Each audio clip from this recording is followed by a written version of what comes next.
안녕하세요. 노동법 카페 온. 아, 요즘 사건 많이 하세요?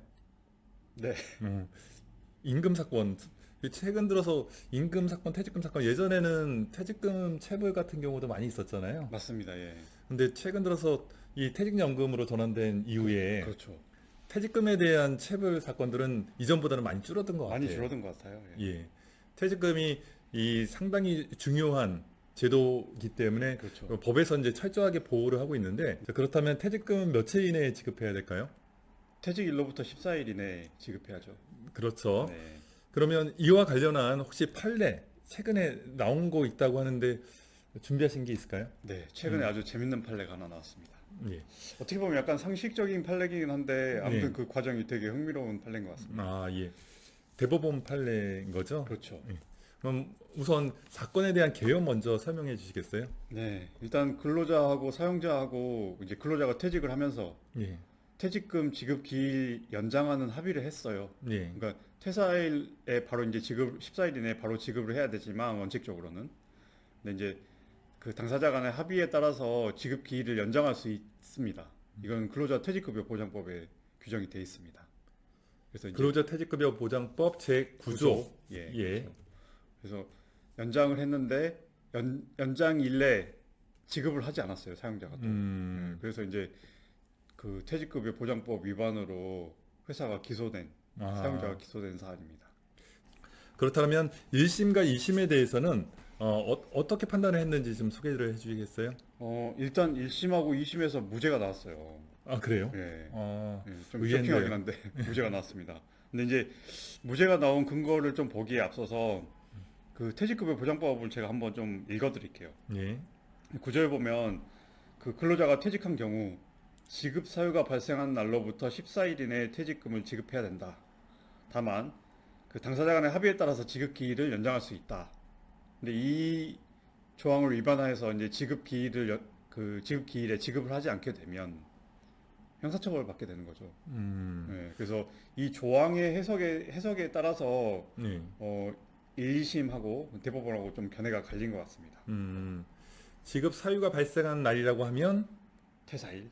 퇴사일. 그렇죠. 그러면 1심과 2심에 대한 판단 근거 한번 말씀해 예, 주시겠어요? 무죄 근거로 1, 2심은 이렇게 얘기를 하고 있어요. 그러니까 사용자가 근로자와 퇴직금 지급 기일 연장하는 합의를 했다면 음. 그 후에 사용자가 연장된 지급기일까지 퇴직금을 지급하지 않았다고 하더라도 근로자 퇴직급여 보장법 구조 위반이 성립하지 않는다. 라는 네, 취지입니다. 읽어봤는데도 이 내용이 정확하게 이해가 되지는 않는 것 그렇죠. 같은데요. 예. 그러니까 이제 1심과 2심은 약간 포괄적으로 합의를 다 했다라는 내용인 것 같아요. 네. 그러니까 1, 2심은 14일에 좀 더 포커스를 맞춘 것 같아요. 그러니까 음. 14일에 지급을 하는 게 원칙이고, 네. 만약에 지급기일 연장에 관한 합의가 있으면 음. 지급기일을 위반하더라도 음. 형사처벌까지는 하지 않겠다. 대신에 음. 민사적인 책임은 지겠지라고 음. 이제 판단을 하신 것 같아요. 합의를 했다라는 연장 합의를 했다라는 거에 포커스를 맞춘 거네요. 맞습니다. 예.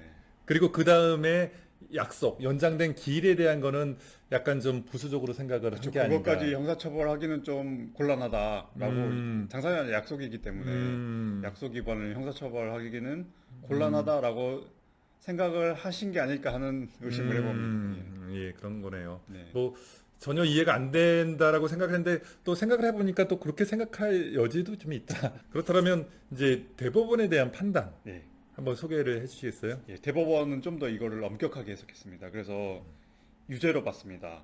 그 근거는 뭐냐면 제9조는 근로자 퇴직급여 보장법 제9조는 당사자 사이의 합의에 따라서 지급 기일을 연장할 수 있도록 하는 규정에 불과하고 연장 지급 기일까지 퇴직금을 지급하지 아니한 사용자에 대한 형사 책임을 배제하는 취지라고 볼 수 없다.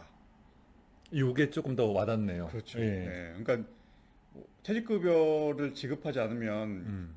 형사처벌 되도록 하는 게 이제 퇴직급여 보장법의 취지잖아요. 예, 예. 그래서 이제 그런 결과가 발생했기 때문에 대법원은 형사처벌해야 된다라고 음. 판단을 한 것 같습니다. 근로자가 퇴사한 이후에 당장 한 달이라도 월급이 안 나오면 생계가 막막하잖아요. 그렇죠. 그렇기 때문에 가급적 뭐 14일 또는 합의된 기간 내에는 지급하시는 게 맞을 것 같습니다. 맞습니다. 예. 만약에 이와 관련한 뭐 이렇게 이자 이런 내용들은 없을까요?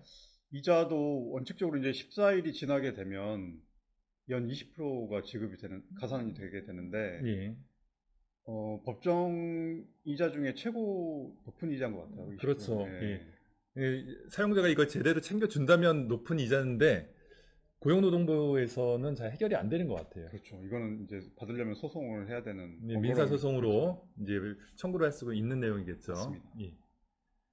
자, 그래서 지난번에 다룬 것처럼 22년 4월부터는 퇴직급여를 IRP 계좌로 맞습니다. 예. 이전하게끔 했기 때문에 이런 사유가 좀 줄어들기는 하는데 그래도 네. 저희가 근로자에 대한 퇴직금은 14일 이내에 또는 연장 합의된 기한 이내에 지급을 하셔야 된다라는 의미 있는 판례였네요. 네.